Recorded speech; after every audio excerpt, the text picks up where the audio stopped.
NORAD alert. Civil defense information will be broadcast at 6:40. West of the Rockies, you're on the air. Hello. Y2K, how can we prepare? Stop a few of their machines and radios. Throw them into darkness for a few hours. We are fighting for our lives. My family must survive. Over 5 years, 1,000 gallons of gas, air filtration, water filtration.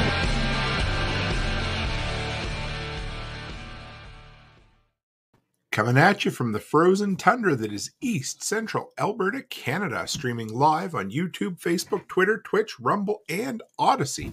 Welcome back to the workshop where we create community, find freedom, promote preparedness, and share success. I am Toolman Tim. Today is April the 8th, 2023, and this is episode 287 of the Workshop Podcast.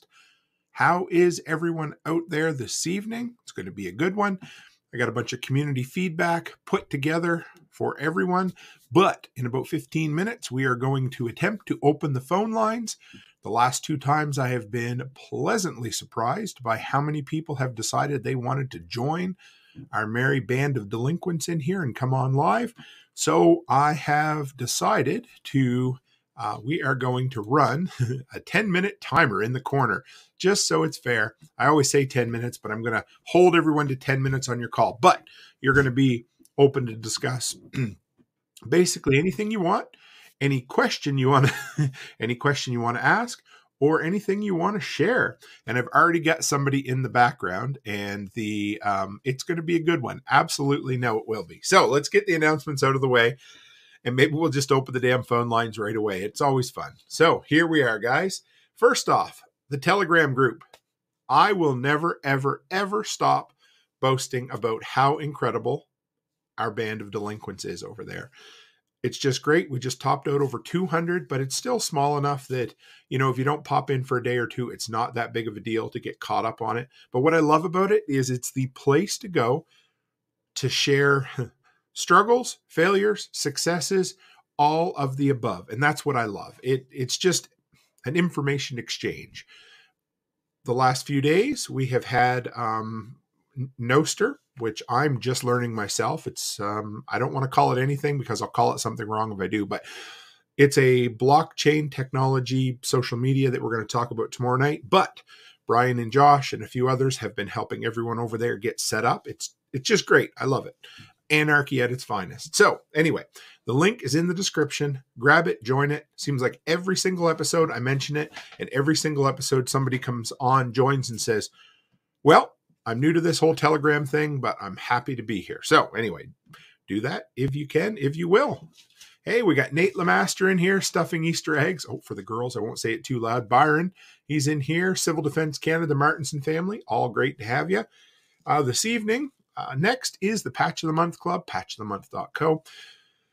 I really appreciate you guys. I think we've got about 30 members in there already, which is just, it blows me away that we've had that many. But if you're looking for, I don't know, a cool idea, cool gift, whatever, this one here is how much that in freedom units. The new one that's coming out, it's going to get shipped out next week. You guys are going to be excited. I obviously won't give it away. But yeah, anyway, if you're looking for a way to support the workshop, and you want to get value for value exchange, and you want to get added to a super secret email list on the rare occasion we release something else, you get pre-release availability to it. We did that with the silver, sold a bunch to everybody on there before anyone else even had a chance. And finally, holy cow, less than 2 weeks, we are leaving to go to the Living Free in Tennessee Spring Workshop. I'm stoked. I cannot wait to see our people again. It's going to be great. Basically April 7th, 27th to 29th. There's still a couple of tickets left. $500 for the weekend or $475 if you pay in Bitcoin. That includes all the meals, camping on site, and access to all of the presentations. And it is just awesome. Also, there's probably going to be karaoke, just so you know. And Nate says, can't wait for the next patch and more silver. Yes, that is percolating in the background. We've got a bunch of things on the go here. Today's tool, the CRESCENT 4-in-1 and SE, the standard wrench set. I didn't bother with a metric tonight, but I love that. I used that the other day as well in combination with the nut drivers that I love. And they just work. They're a 4 wrench set that basically, it's a 2 wrench set that is 8 different sizes altogether. They're ratcheting. They're made like a brick shithouse, and I love them. And they're not that expensive, about $30, but just think about how much weight it saves in your tool pack. And Martinson family says stuffing a large paper, then boiling eggs for bunny skinning party. I mean, Easter hunt. I mean, Easter morning. Always fun, guys. Always, always fun. So good to have everybody in here. Oh, we lost our first member. It was looked like a funny one, but we'll bring him in a few minutes here. And hey, Barrett Bishop, my uncle, my brother-in-law, he says, my nephew, Noah, is watching on the big screen. Hi, Uncle Tim. Good to have you, Noah. Always love having you, bud. So it's Saturday, so I usually give you guys a rundown of this week in the workshop. It's been a busy one. The big thing, of course, was the missus came back from overseas, and you guys had a great episode with her last night. I sat down, drank some old fashions, and basically let her do all the talking for 2 hours, and she did well. I love the episodes where I get to have her on. So it was fun. Great to have the missus back. And from there, what do we got? The weather is just getting beautiful here. I cleaned off my deck today. So the snow is finally melting. I got the snowblower out and it dried off pretty quick. If any of you guys are starting to build your content creation and you're doing some Amazon affiliates, once you get to a certain size, there's a program called Amazon Influencers. I signed up for it for just about a year ago. Never did much with it until a couple of months ago. Uploaded a bunch of videos and then didn't touch them. I thought they weren't working. Turns out you get a separate ID, and they're starting to. I had 5 videos that made about $90 a month for the last 2 months, and I didn't do anything else. Just put up 5 60-second vertical videos. So it's something, if you're interested, to look into. I don't know the requirements. I think I applied once and got turned down, and then later on I applied again and got into it. So there it is. What else to tell you? Oh, Batrix I told you about. So I posted the video on TikTok. It went semi-viral. It's got about 800,000 views, which is awesome. They reached out to me. They're sending a bunch of free batteries. We're going to do some testing, do a giveaway. It's going to be great. A fellow member of the workshop had an incredible week this week. Brian Alexovich from the Lots Project had a video on Facebook go over 1 million, which is friggin' awesome. If that doesn't show persistence, I don't know what does. So check his stuff out as well, guys. Changed out a rotten sink strainer this week. It was rusted all the way through, fell to pieces, and it was it was an easy change. I only needed a couple of tools, knock on wood. But while I was there, I found some rot in the floor, and I discovered I needed to replace a washing machine. So that's how it goes. Hey, Dowie Farm. We got Dowie Farm in the live stream tonight. I love that. Almost looks like Duckman for the profile picture. That's a deep cut. Anybody out there remember Duckman, voiced by Jason Alexander from the mid to late 90s?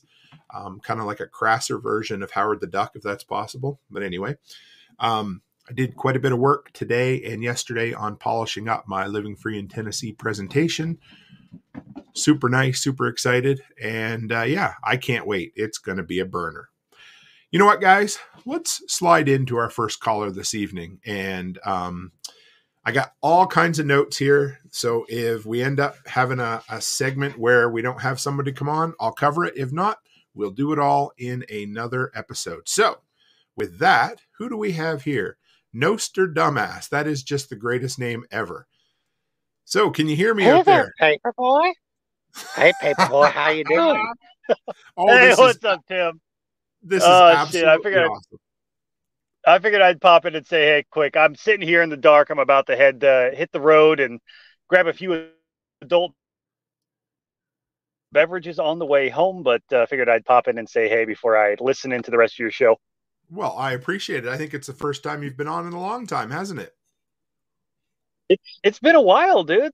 Yeah, we need to do it again one time. We absolutely will. I'm thinking about that a lot. This summer is going to be crazy, but we'll. So for those who don't know, this isn't actually, a dollar store impersonation of Nostradamus. This is actually the renegade butcher himself, Josh, I believe, right? Yeah, that's me. That's me. He is just being a dumbass. Our fellow crypto evangelist in the workshop community. Him and Brian. If it weren't for you guys, You drug me kicking and screaming into the Lightning Network, so I appreciate you for it. Well, we were not the first, but we'll drag as many people down as we can with us. Absolutely. So you had some big news I don't know how long you have, but you had some big news recently, didn't you? Yeah, I've had a lot of big news lately, actually, but yeah, I did a whole thing on Brian's show the other night. You should check him out on the Lots Project. But yeah, I ended up on the Expert Council on the Survival Podcast. I've got a couple of segments on there now, answering questions, and I'm part of the MSB. So if you like spices and shit, go to renegadebutcher.com and use your MSB discount. Josh loves the spicy lifestyle. Don't ask him to expand on it, but yes. So ask Brian, he'll tell you. What is this Spice of the Month Club? Basically, I do. I'm shipping out like 4-ounce packs of seasoning to people, but people who are part of the club will get extra stuff that I don't normally market to everybody else. I was kind of marketing it just to my Telegram group and stuff like that privately. Small batch stuff that I can't really do in mass, where it's like I smoke like smoked salts and veggies and things like that and dry it and then hand blend it. So I make small batches of like custom seasoning that it's not really doable on large scale. They've done really well. Everybody really loves them. Brian's wife, Corey, just was absolutely losing her mind that she went through the 3rd bottle of it. So, but yeah, I have to limit who I can give that to. So folks who sign up for the Spice of the Month Club basically get to order what they want for the month. They could sign up for 1, 2, 3, however many packages they want, and they'll be in the club for getting one of the small batch things as the added gift for being part of the club. So that's like my cool membership perk thing that I'm doing, along with doing all kinds of spices and seasonings and custom blending and stuff like that. So John Dowie says he needs that in his life. So if you don't have a connection check to John it out, Dowie, I will. I'll I know John. We were in the Wingtober competition together. In fact, the Wingtober competition is what birthed the rooster dust that I'm selling in my renegadebutcher.com website, and that was my first consideration for a seasoning of the month club spice. I decided to just make a permanent edition. See, I love that. There's no end to the circular support that happens in our communities, dude. I think that's going to be one of the craziest things ever. I love it. I love it. In fact, if you want to go over to Poultry Projects, that website, me and Dowie collaborated on that, and I haven't done shit with it in months, but I kind of built it and left it as I went into deer season. So I've seen some people have signed up for that. But yeah, we've done some stuff together. Dowie's cool as shit. What's the key to building something great like you're doing? Oh, and I lost him. He is in. There he goes. So live radio at its best, folks. So I think we lost poor Josh, but that's okay. He got tired of talking to me, and no, his service where he lives is shady at the best of times. So it was good to have you. Oh, and he's back on. Let's bring him back on. Hang on, bring you in. There he is. Hey, you're back. Yeah, if you're on a phone, don't hit the back button by accident. Oh, sure. Yeah. You were saying what's the key to something, and I lost it. Oh yeah. What's the key to launching a project? Because most people shit paralyzed with fear. Just go fucking do it. I would love to tell you the key to like launching a successful project, and I'll tell you when my shit's really successful. But but no, just find a thing and do it. But I mean, I'd say probably the most important thing is pay attention to what people want and listen. The only reason I even started the seasoning at all, or any of the stuff that I'm doing now, is because people kept hammering at me like, you should sell seasonings. And then I started paying attention to what people actually liked that I sold, and what I had in my head that I was trying to market, because that's what I do normally for my business, was not the same thing as what the average like home consumer wanted. Right. So when I started thinking about it and paying attention to that, it started to come together. So I guess, I mean, listen to your market, listen to the people who are your biggest cheerleaders, and do what they're looking for. Find a way to do what they want, and you'll have customers. Have you done anything so far that didn't work out for you? Oh, I've done a shitload of things that haven't worked out for me. Tim, God, I don't even know where to start, but you have to do all those things before you can find what does work. Really? So you have to fail a few times before you might succeed? You're probably going to fail a whole fucking lot of times before you succeed. And I'm not even going to say I've like succeeded, but I mean, I've done a lot of shit and some things have worked out pretty good, but a lot of things have not worked out really well. But you just got to go do things. And most of the time, if you're actually willing to put the work in, at the very least, you could probably break even on them. And you'll never know till you try. So what you're saying is if somebody's out there looking to do something great, the last thing they should do is sit around and not do anything at all? Well, if they don't do anything at all, they'll never fucking know, will they? Ain't that the truth? Right? I love it. The only way to know is to try and get out there and fail. And you know what? Failing is the best way to learn. Because if you don't try something, like you said, you're not gonna create anything great. Right. And the only way to really know what doesn't work is to go out and do what doesn't work until you figure it out. How do you blend your spices? How do you come up with things? Well, it just depends on what it is. Some things I kind of base off a recipe. If somebody has a suggestion, like they know, hey, I want a smoked Chipotle sweet sausage. Yes. I'll look up recipes that are out there already. I'll kind of fiddle around and play with it. I'll usually do a few tests and stuff like that and come up with something that they're expecting. If somebody just says, hey, I've got a brisket, I'm smoking, I don't care, I just want it done, I'll get creative with it and play. I've done a lot of experimenting with different recipes and stuff, especially when it comes to meat type things over the years. So I've usually got a pretty good baseline. Otherwise, I'll look up other recipes and things like that, and I'll try them, and then I'll tweak them, and base it on my preferences or what I think they want. So far, it's worked out really good. I got one more question. We got 2 minutes left. I got one more question for you. All right, shoot. Extol the virtues of the chuck eye steak for us. The people. Oh God, the chuck eye steak. Lord, we've we talked about that a couple times in your group. I did a couple for lunch. Was it yesterday or day before? That it's actually a really good steak. If people know what a ribeye is, obviously. Oh yeah. But a chuck eye, so that muscle that is the ribeye, that is that portion of the loin of a cow. It does continue a little bit on either side of it. On one end, it goes into the New York strip, which is why New York strip is a similar steak, especially on some of them. And the other direction, it goes under the chuck, which is the shoulder. So it's part of the whole chuck roll.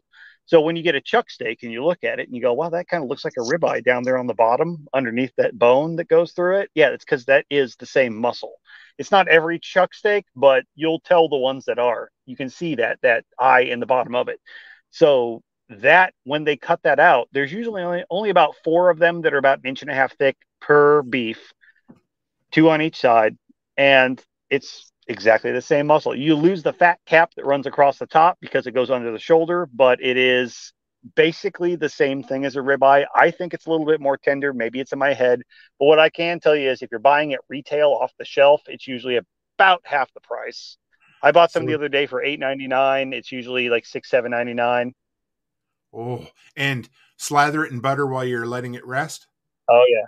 Yep. If you're while you're letting it rest, or if you're cooking it, say you're pan frying it, you can always baste it with butter or bacon grease or something else like that. Throw a little bit on it while you're letting it rest, throw a little bit on it towards the tail end, whatever. Adding a little extra oil helps because you lose that fat cap, but that's always good no matter what steak I do. Even if I'm doing a ribeye, I like a little bit extra fat in there. I like to baste it and get those flavors in there. It helps to impart any of those aromatics and flavors into the steak while you're doing it. It's just a good way to cook a steak, but it's hard to go wrong with it. And for, under $10 a pound for steak anymore, damn, you really can't beat it. Well, brother, thank you very much for dropping in. I appreciate you. Hey, no problem. Looking forward to listening into the rest of it as I drive home, man. Thanks, Nostradamus. Have a good night. We'll see you later, man. All right, bye. So that was our first guest this evening, guys. I love this call-in format. John Dowie, if you're out there still listening and you're driving and you want to come on, I'll send the link out again. Here's the link for everybody in the live chat in case anybody wants to join. Not just John Dowie. I'd love to have anybody and everybody on. Doesn't matter what you want to talk about. We'll pick the subject. We'll ask questions. We'll shoot the shit. It'll be fun. So In the meantime, while we're waiting for our next call-in guest, remember, turn your radio off when you call in so we don't get feedback. And call in from a landline, especially, dial tone, rotary phone especially. They're way more reliable than this newfangled cell phone technology. So remember that, folks. Everybody wanted to know about the knife course we took recently. So I figured I'd do a quick rundown on what we did. And it was a hell of a lot of fun. Chris Dixon is the one, again, the power of community, folks. I say it, I talk about it, but we're fucking living it, and it is what we need to do. Here's the deal. Chris was like, he called me 2-3 months ago, and he said, hey, Tim, when your snow contracts are done, I think do you want to do a knife course? Well, what the hell's that? Sounds fun to me. I like cutting myself or learning how to make things. So he took care of it all, booked the hotel, booked the course for us, and booked it for the first weekend after my snow contracts were done. So it was in Red Deer, which for those of you who don't know, it is a Renegade Butcher says, welcome to North Pole AM. Yes.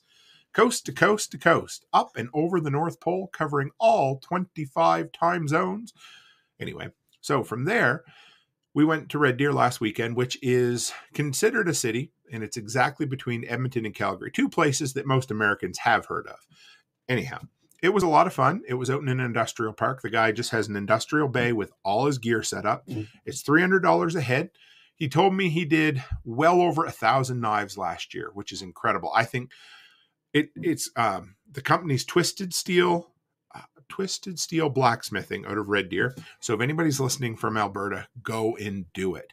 He has all the gear. You go in. All he tells you is to make sure you wear clothes that won't stick to you if they burn. So that's important. He provides the PPE. He provides the lunch. He provides the cold drinks.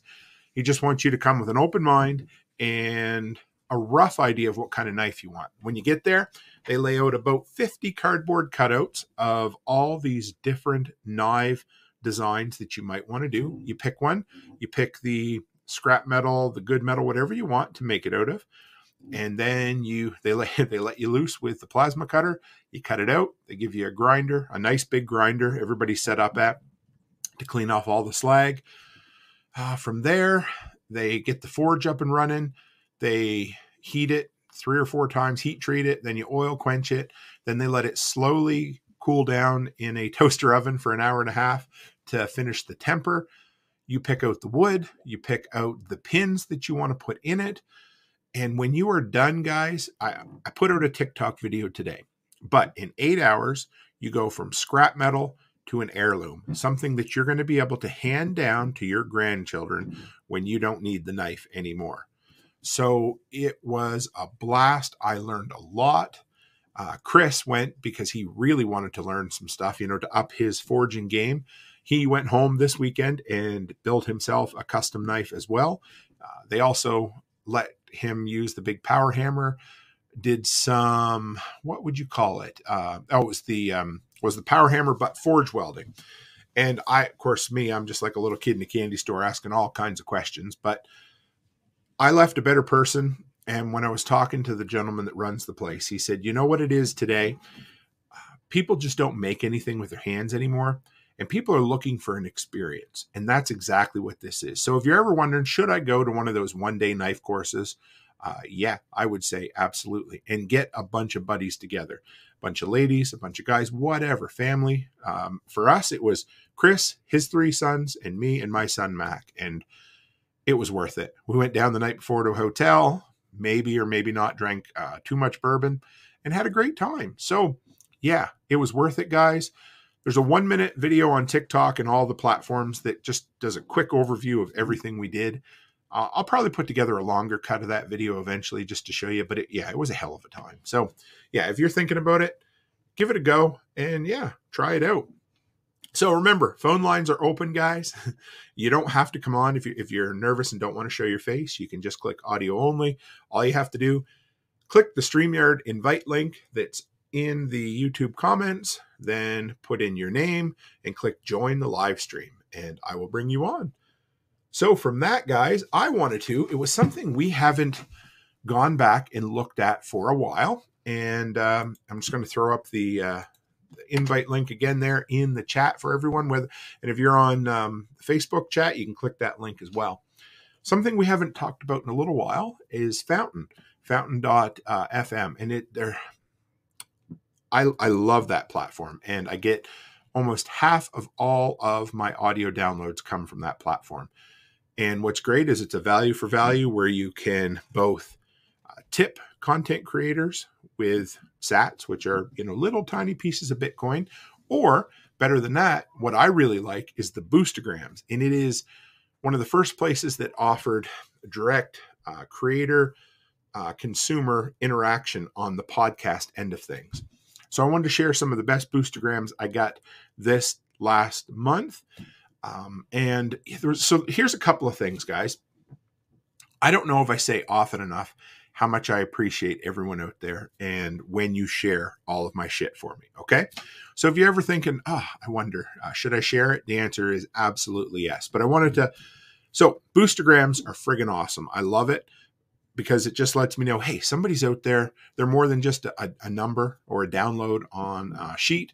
It's somebody who, they listen to it and some of this meant something to them. Clips are absolutely awesome. If you want to share clips on Fountain, it's a real simple process. You just take a little snippet out of the podcast and then share it. It's a great way for you to earn sats and also to share the content from other people. Now, Erin's great. Every time I post a live stream, she likes it, shares it. So over on Facebook, that's the best way to support. If you're looking, so I say all this because I really, really do appreciate it. So thank you. And if a certain podcast just really hits you, you're like, hey, holy shit, Tim was on fire tonight for once in a blue moon. And this episode really spoke to me, or I know people who might really want to listen to it. Well, then give it a share on social. That is the easiest, freest way that you can support the content that we put on. Absolutely. And Erin says, I love Fountain. That's the only one I use for podcasts. That's how I listen to all mine, so that the creators that I listen to will also get supported with sats. I love that. Noster, that we're going to talk about tomorrow night, is another way to get involved in Satoshis. Nate says, got sidetracked. I need to learn how to make a knife, and Fountain is awesome. Great way to support the creators. Absolutely it is. So I wanted to touch on that because I haven't touched on the boostograms in a while. And there's a few people over there that boost all the time. And there is nobody bigger. I don't have a bigger booster supporter than Jim. And I don't know if I'm going to pronounce it right, but it's Jim Seifert. He is the one. He shares my stuff. He clips my stuff. And he almost always sends me a positive message on episodes. So if you guys listen to the recent one, Analog Life in a Digital World, it was a great episode, if I might say so. No, it was just a fun one. I like that. I like retro things. There's something about nostalgia that it is enjoyable, but he just said boost. I still have a Palm Pilot kicking around somewhere. So if you guys don't remember, there are, anyway, Palm Pilots were the predecessor to smartphones, and they were a lot of fun. I used to have a fold-out keyboard to take notes. It folded up to the size of a smartphone, and it would allow you to take notes in class. And it seemed like at the time that was the best technology there ever would be. This one comes from Jen in Indy. This was from the 12 Pillars of Preparedness on Planning. Say that 3 times fast. Said, great show, Tim. I wanted to know what simple syrup substitute I use for my old fashions. So I think I said it here. It's completely dark and I knocked it over. Hang on, guys. Let me grab that for you. There we go. Can't see anything in the darkness. So this is the simple syrup I've been using. I love Torani. I typically used to use the sugar version. Now, of course, not everybody loves sugar substitutes, so it's totally up to you. But for me, it's just to keep the carbs out of them. This has sucralose in it, but it tastes, to me, just like the standard vanilla Torani simple syrup. So this is the one I've been using. I thought I would show you. And do yourself a favor and buy a little pump. They're a couple extra bucks, or buy the bottle that comes with it. And it makes it simple, easy for measuring. So there you go. Jen, I hope you enjoyed that. Jesse Workshop boosted 2,000 sats on the 12 Pillars of Preparedness. And he said, fantastic as always, Tim. Always gives me something to think about. And this one will be something to discuss with the missus. Appreciate it. The next one, this was a good one. This came from, if you remember EMT Don, he came on a couple weeks ago, Confessions of an Ambulance Driver. RDG3 said, hey, I used to be an EMT. This episode hit home really hard. Felt a lot of emotions, had to stop the podcast and return to finish later. I love hearing that. It is what it is, right? So yeah, I enjoy hearing that. Aaron says, oh, here we go. Renegade says, what simple syrup substitution should a soul searching for sweet substances slip into solutions? There you go. That was pretty good. First try too. Hey, we have our next caller on the wild card line. Hang on and we will bring him on, or him or her. Just kidding. Good evening, Mr. Dowie. How art thou? What's up, man? Can you hear me? I can hear you now. Good. We're going to talk about the NFL and no, I'm just kidding. How you been? I'm good, man. I just working like crazy as usual. What are your for those who don't know who John Dowie is, who the hell is John Dowie? Oh man, I'm an international man of mystery. I'm not allowed out of the country, so I can't possibly be an international man of mystery. No, I'm just running a micro farm and slinging barrels up here in New Hampshire, down from you, yes. From most other people. Yeah, so I don't know. You're like, you should call in. I'm like, okay, but I don't know what I'm going to say at all. So don't I'll worry just about call it. in. That's why I put you on the spot. I'm like, I'm going to ask him a hard question, like, who is he? And then that'll really fuck him up, you know? I don't like to talk about myself. I know. Yeah, right. That's so John is a juggler of many hats or many side hustles. And I almost caused me to eat a lot of chicken wings till I pussied out last year, but I think maybe I'll give it a go this year. So, yeah. Renegade says you're a national man of subterfuge. Hang on while I look that word up. Yeah, I know. That's a 10-cent word on a 2-cent podcast. Come on, guys. Smarten up. You consult the book of knowledge. So if I ever start a talk radio program with a co-host, it'll have to be John Dowie, because I think we could just anything in particular that has got you to the point where you felt like you needed to rant in the last little while? Oh man. I went off on something earlier today, but I go off on so many rants. You want me to rant about ranting? Yes, I would love that. I go off on so many rants, and then at the end of the rant, I always go, "Oh, that was pretty good. I need to write some of this down," and then I never do. And then literally, so this happened the other day. I was at my mechanics, and I was just going off about something random, and I still cannot remember what it was now. And whatever it was there were like 6-7 people hanging out there. It was pure comedic gold, 100% by accident. And at the end, everybody's laughing. I was like, oh, I should write this down. And of course I did not. And then the next day I'm on my phone texting my mechanic going, hey, do you have any recollection whatsoever of whatever I was talking about? And he said, no. He's like, I don't even know what you were here yesterday. Like, that was basically his response. So that's an issue. That's a self issue though. Like, the thought of carrying around a notepad, I don't know. I could never do anything like that. Like, thank God I was born a man, because if I were a woman, I would, like, women carrying purses. I would lose my mind over having to carry something around like a purse, right? So my wife and I will go to the mall, and if she buys something, I can't carry that bag. It drives me nuts. Like, I don't want anything to do with carrying anything around long term. So I heard you talking about the waterproof notepads the other day. Yes. And I bought those in 2020 when I was putting a roof on my garage. And I was like, I'm going to need to write measurements. I'm going to be sweating my balls off because it's July, August, whatever. And it was great when I remembered it.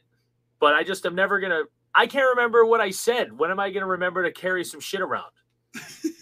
That's not happening. So – I don't know. I ranted about some other stuff earlier today, but I was alone all day though, and I was selling things. So some poor customer was subjected to my rant.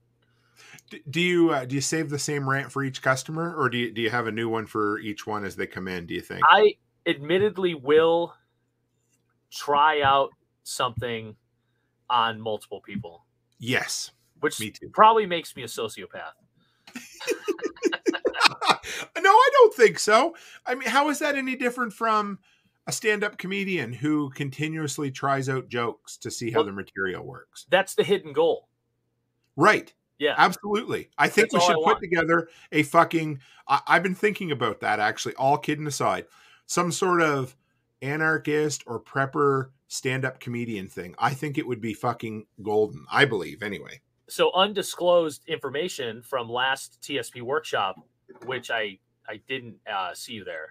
No, I know. Fuck. And, Stop busting my balls, man. I know.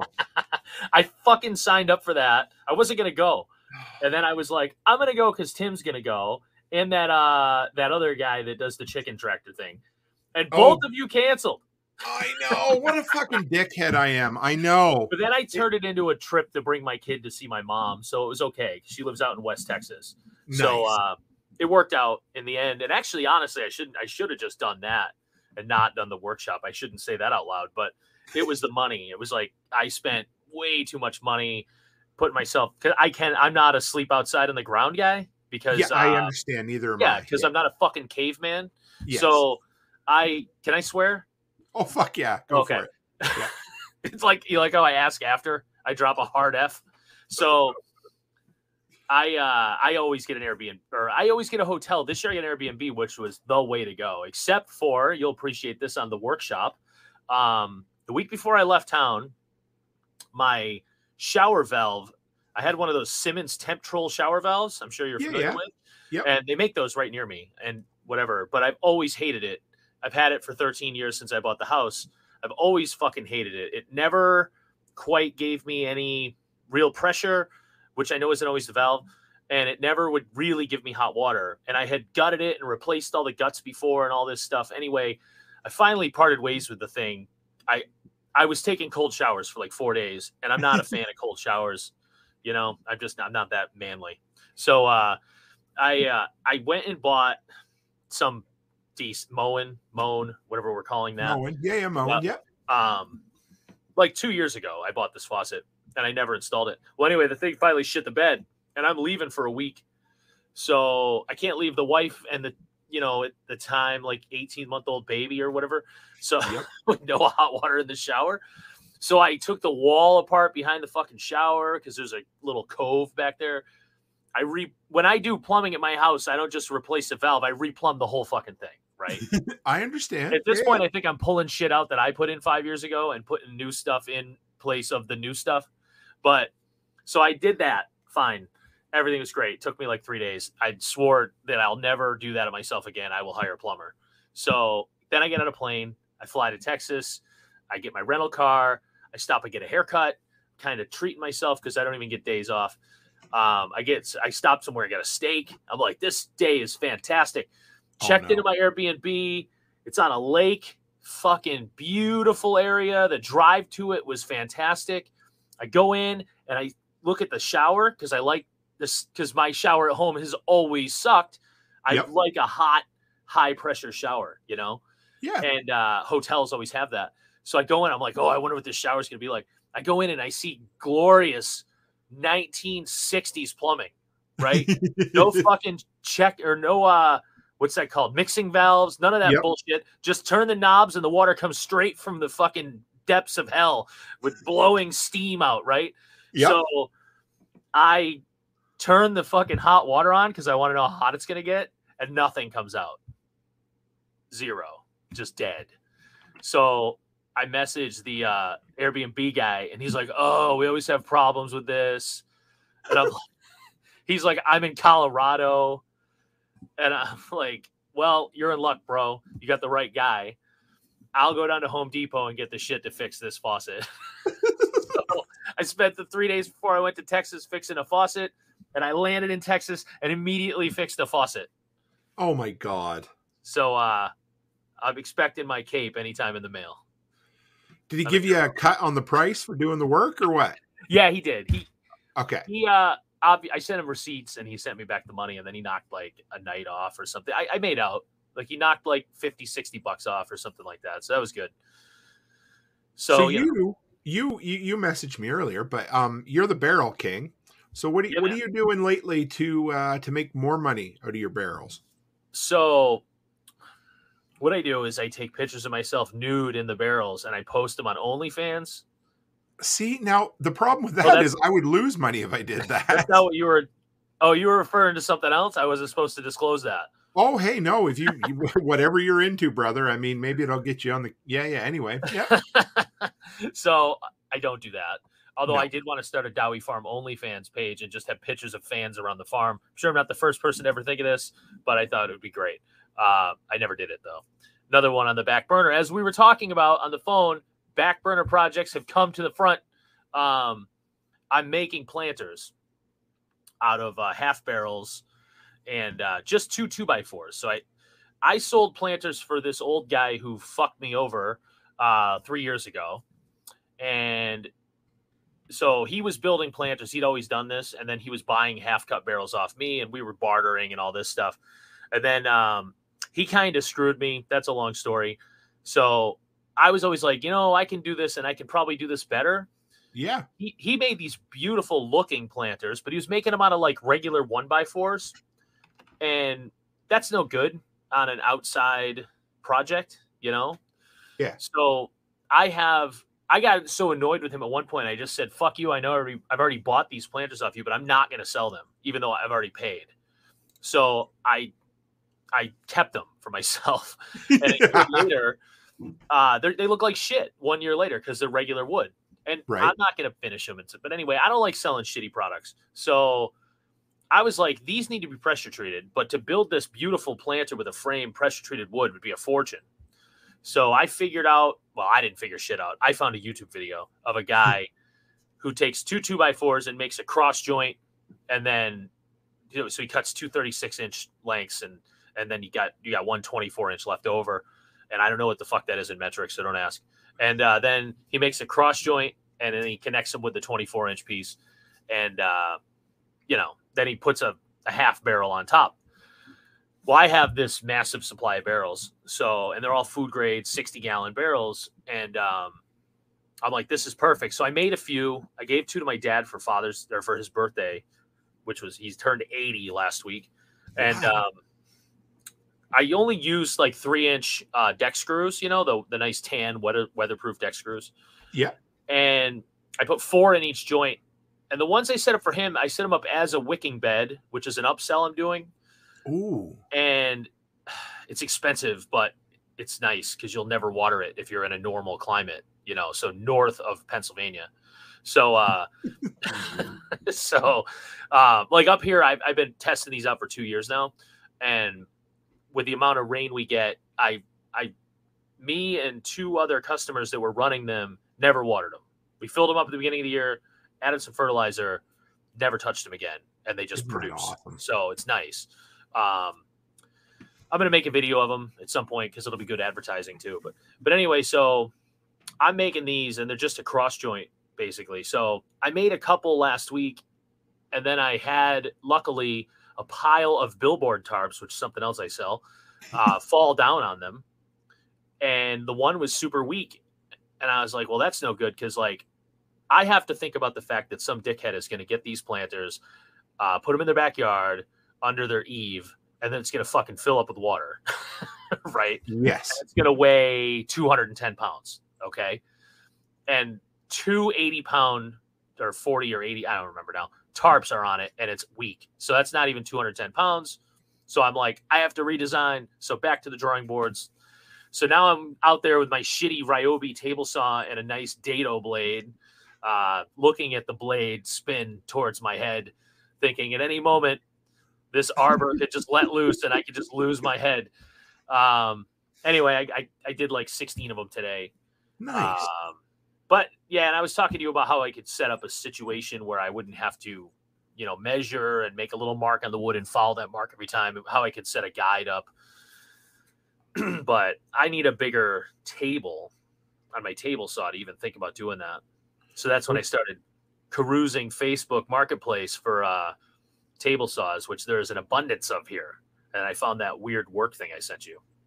What are you going to retail them for? Do you know yet? Oh, yeah. So, sorry, I went off on a tangent. Oh, no, I don't fucking go for it. Yeah. So I started them at 60 each or 2 for $100. And then I basically within 2 days had to make 30. Oh, wow. And I was like, fuck me.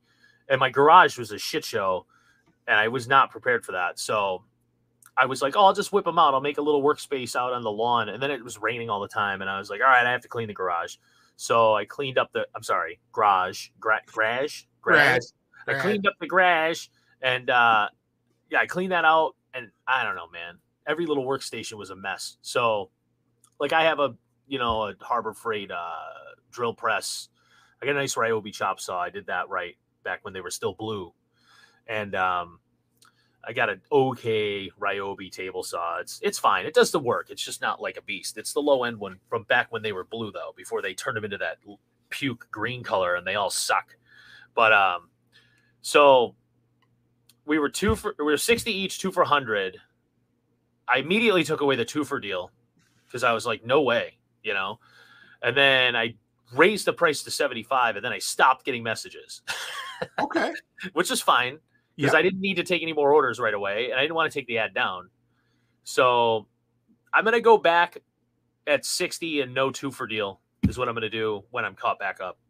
And to turn it into a wicking bed, I'm charging like, I can't remember, but I want to say it's like 160. Okay. Because we're talking a 2 cubic foot bag of soil, about a cubic foot of perlite, which is kind of expensive. Not for me, but in general. Sure. Because I get 6 fucking pallets of perlite every year delivered. So, and then I was putting that drain tubing in, that black perforated drain tubing in the bottom to take up room for but I think that's more expensive than perlite. It is it's like $140 a foot or some shit. So I take those and I wrap them with landscape fabric, put those in the bottom, dump perlite in there. Am I up against my time limit here? You've gone past. I got another guy in the thing, but you're okay. I'll finish give you another minute. Sure. I dump perlite in there, landscape fabric, soil, and then out the bung. There's a word. I drill that out. And that's all. Just so everybody knows, a 2-inch bung, the center of a 2-inch bung is actually 3/4 inch PVC thread. Right. Yeah. So, or NTP, whatever, MPT. So I put a fitting in there, and then you have a level of the water level gauge on the side, and then I put a fill tube in, and you're good to go. But all that material kind of adds up, and it's a lot of time for me to build them. So 160, get them while they last. And to finish up, what do you charge for a plain old fucking blank barrel? If I just bought a barrel from you, $25. $25. So you took a $25 barrel, you turned it into a $60 planter and $100 and some wicking bed. Yeah, beautiful. That's how you do it, brother. And it's pressure treated wood. And it should last. Yeah. With that dado joint and the 2 bolts that I'm using now and the pressure treated wood. I mean, I don't know. Maybe you'll give it to your kids. And it's made by a grumpy New Englander with a legitimate accent. So I appreciate that. Yes. That's right. All right, man. I'll let you go. So I got to get to work. I got to plumb water into my new second grow room. Well, have fun with your bung holes, and we'll get you on for a full episode one of these days. See you later, buddy. Take care, brother. See ya. Let's open up the phone lines again. We're going to go to the west of the Rockies line. Hello, you're live on the air. Who do we have this evening? You're still muted, sir. Turn down your radio. I can see him. He's still muted. Oh, let me see. Maybe it's on my end. Nope, not on my end. There we go. We'll get him. There he is. How about that? Brother Dixon, how art thou? I'm good, brother. How are you? Not bad. I haven't seen you in 6 days. 6 days, yeah. Miss me? Yeah, a little bit, yes. Yeah. You got your wife home now? I do. So she, you were a good substitute for the weekend, so that's wrong on so many levels. So that's terrible. You cut yourself yet? What's that? Did you cut yourself yet? No, I've been pretty good. So it hasn't been horrible. I've been careful with it. It's a heavy knife. Becky was quite impressed with it, actually. Cool. That's good. So you actually missed it. I think you come in a little late on the show, but I did a quick recap of the knife course. What did you take away from it? Oh man, it was awesome. That was like, my boys still talk about it. They were super stoked. They love the things that they built. And yeah, I don't know. We're talking about going back. I would I would totally go back. Absolutely. Yeah. It was fun. You know what I'd love to do? I know he mentioned the hatchet, doing a hatchet, a 2-day course. Wouldn't that be fun? Yeah, that'd be cool. So you tried it That'd at be home super this cool. weekend, did you? Yeah, I did actually. Just today. How'd it go? I thought, well, it went well. Yeah, well, there it is. So how do you get that? How do you get that that checkering in your blade there? No, so all that is just the grind. This is a farrier's rasp, so it's got really sharp teeth, like really heavy teeth on it. So just as you grind it, it just smooths them out and it grinds away and it becomes kind of a checker pattern. Yeah, it's kind of cool. It looks so good. Because I mean, you went, I'm not with an ulterior motive, but you went to that course to kind of learn how to do it yourself as well, right? I did. Yeah, you bet. And what it was mainly to do something cool with my boys, but I did have an ulterior motive to go and learn how to do it myself. And your boys were good, man. They're hilarious. They, I can't remember which one I asked. I said, what are you into? And I thought he said he wanted to learn the katana, but he said the guitar. So that was good. That was Kyle. That's funny. We still talk about that. How I was going to tell him, I mean, unless your name's Renegade Butcher, I don't know how a katana is a good life skill, but whatever you're into, right? So, yeah, well, it worked out in The Walking Dead, right? Yeah, it's true. It really did. Yeah, Renegade said do a sword. Yes, and Nate said a tomahawk would be fucking incredible. Yeah, that'd be fun, and then go throw them. Yes, not at people necessarily. Well, not. Yeah. Maybe clean up downtown Red Deer a little bit. That's true. Yes, it is. Yeah, we went downtown, and it's a very small downtown, but it's a rough downtown. Let's put it that way. Yeah, it is. It is. So what did you learn from the course so that you could take it home and do it? Just a little bit more confidence, really. Because I'm a YouTube University graduate, right? And well, nobody's really a graduate, but just a little bit more confidence in doing some of that stuff is really kind of what I was after. And then, of course, I was hoping that we'd get to play with the power hammer, but so. And you did a little. Yeah, did a little bit of that, so that was fun. But that's really all I wanted to do, and just kind of just see how they shaped handles and things like that, right? It's easier to watch somebody else do it like live and then try it on your own. But so, what do you got coming up for projects? What do you? I know you're always juggling a lot of things, but what are you looking to make money on lately? Actually, right now, nothing. I'm just kind of helping out at the body shop, and that's it. Just working for an hourly wage right now. So everything. But I'll have. Go ahead. No, you're good. I'll have things coming up here in the next couple of weeks. So I got a couple of reno things to do and stuff that'll keep me busy for 6 weeks or so. Nice. Right on.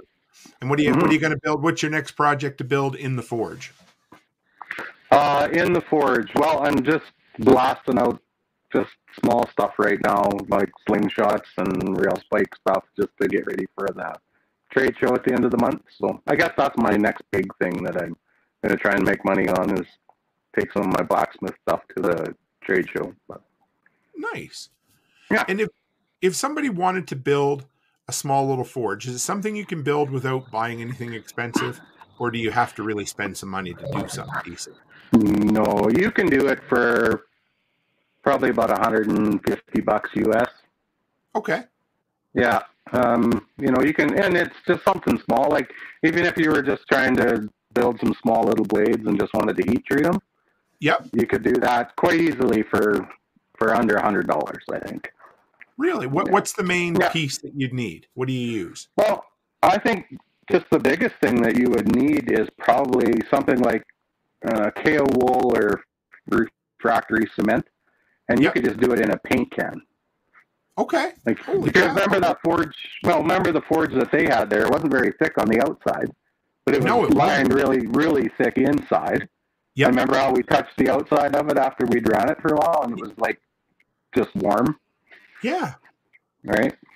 So you could do it with a paint can, and as long as you've got something to hold that heat in, and burners are cheap to build, like they take nothing to build them. A little bit of fittings and a little bit of pipe, and even if you can't weld, take it to somebody and they can do a tack weld for you. It's not a big deal. So Nate's got a question for you. He said, do you got a suggestion for stones or beginner sharpening kits, Chris? Well, you can't beat that Lansky setup. Like for a beginner, it's pretty dummy proof. Like if a tool man and a blacksmith can do it, anybody can do it. Right? And it works. Funny you mentioned it. I used the Lansky today, and that it just puts, you don't have to work at it.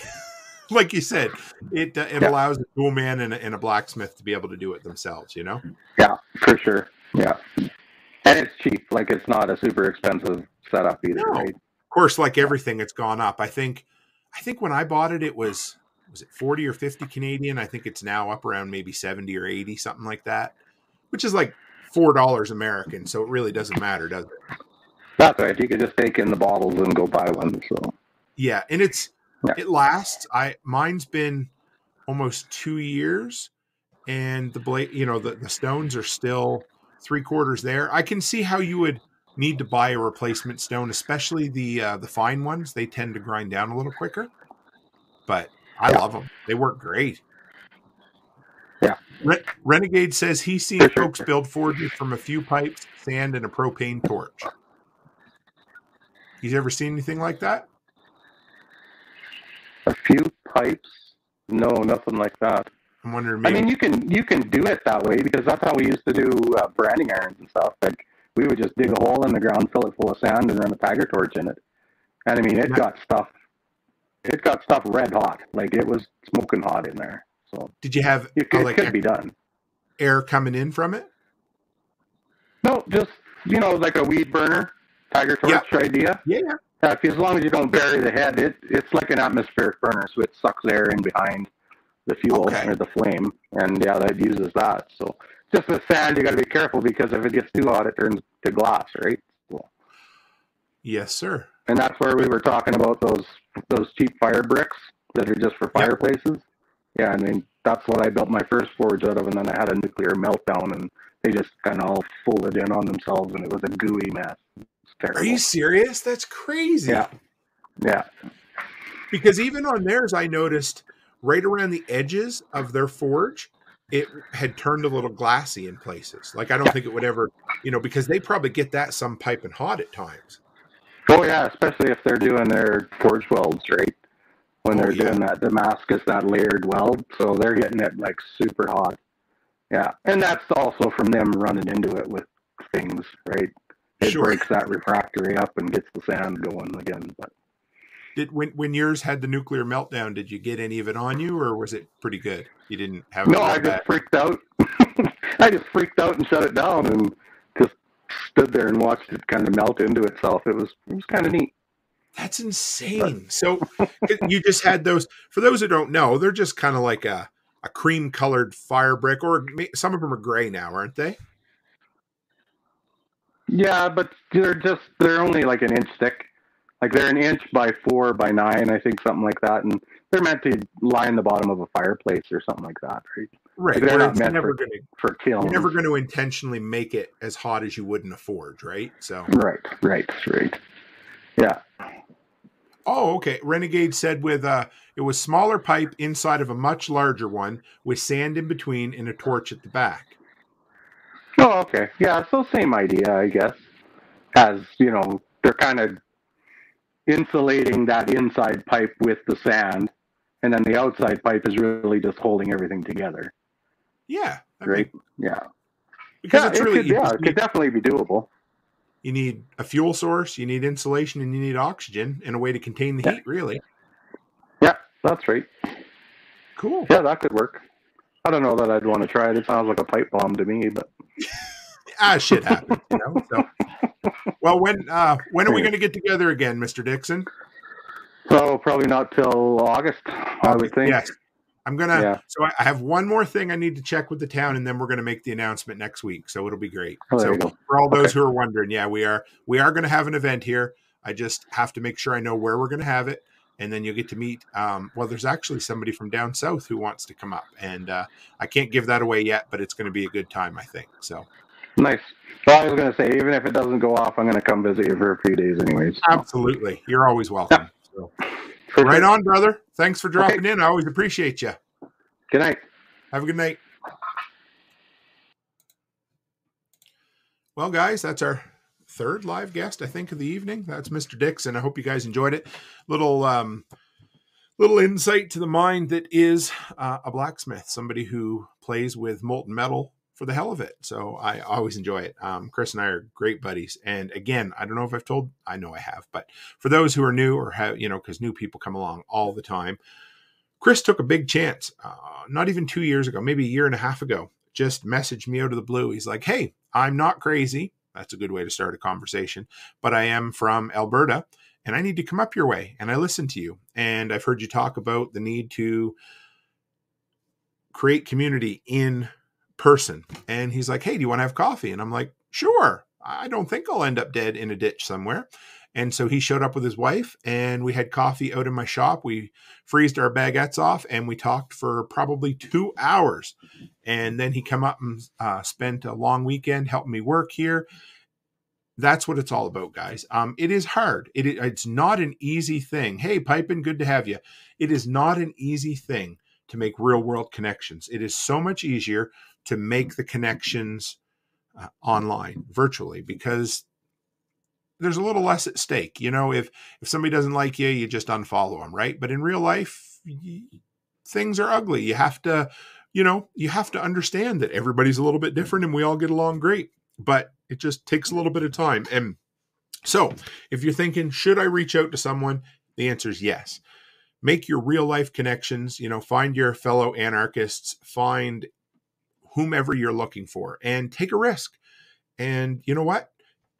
It'll probably work out, and it absolutely has. Yes. Right on. Yeah. Let me see. Nate just asked. He just dropped a link in Telegram to the Lansky system. We're going to see if we can bring this up here right quick for everybody, and I will share it in the YouTube comments. Give me one. Yes, that is exactly it, Nate. So it's called the Lansky Professional Sharpening System. And since we're talking about it, let's bring it up live here and show you guys so you can see what it looks like. Video slot. Whoops. Hang on here. Sorry, guys. Nope, that's not it either. Having a good night tonight trying to get this to come up. So it's the Lansky Professional Sharpening System. I got that for Christmas from my missus a couple of years ago. And it takes all of the hassle or headache out of doing something like that. It really just, it makes it easy. I love it. So let's bring this up. So you get 5 stones with it. Right now, the American price is $50. And it goes from extra coarse to extra fine.